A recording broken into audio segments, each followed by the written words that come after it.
যে দেশে 100 জন মন্ত্রীর মধ্যে 44 জন মন্ত্রী বিভিন্ন আইনি অপরাধে অভিযুক্ত, এর মধ্যে 29 জনের উপর তো রেপ, মার্ডার, কিডন্যাপের মতো গুরুতর অপরাধের অভিযোগ রয়েছে। আপনি কি ভাবতে পারেন সেই দেশের সাধারণ মানুষের অবস্থা কি?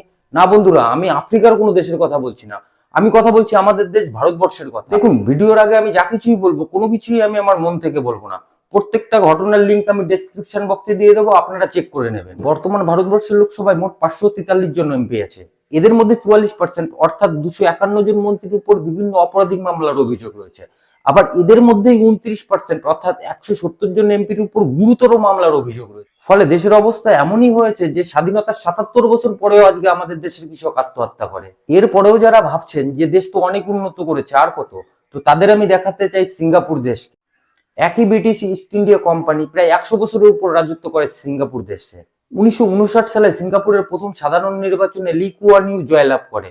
এই সময় সিঙ্গাপুরের অবস্থা এতটাই খারাপ, খাবারের অভাব, অধিক জনসংখ্যার চাপ, চারিদিকে দাঙ্গা, নেশা আসক্ত জনসমাজ। লি কুয়ান ইউ ইংরেজকে অনুরোধ করে আর কিছুদিন তাদের দেশ চালাতে যেন ইংরেজ সাহায্য করে, এবং ইংরেজ সেটা মেনেও নেয়। পরবর্তী 4 বছর স্বায়ত্ত শাসনের মাধ্যমে সিঙ্গাপুর দেশ চলে। লি কুয়ান ইউর নেতৃত্বে সিঙ্গাপুরের সেই দৌড় আজকে সিঙ্গাপুরকে এশিয়ার সর্ববৃহৎ অর্থনৈতিক দেশে পরিণত করেছে।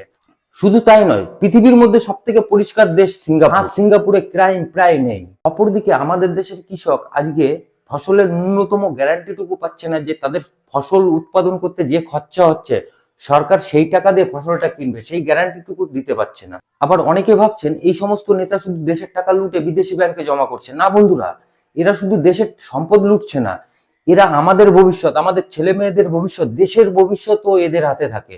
অর্থাৎ পার্লামেন্টে বসে এরাই ডিসিশন করবে যে দেশ কি করে চলবে। বন্ধুরা, দেশের প্রত্যেকটি ডিপার্টমেন্টেই যেন আজকে আমরা একটা ঝাপসা ছবি দেখতে পাই।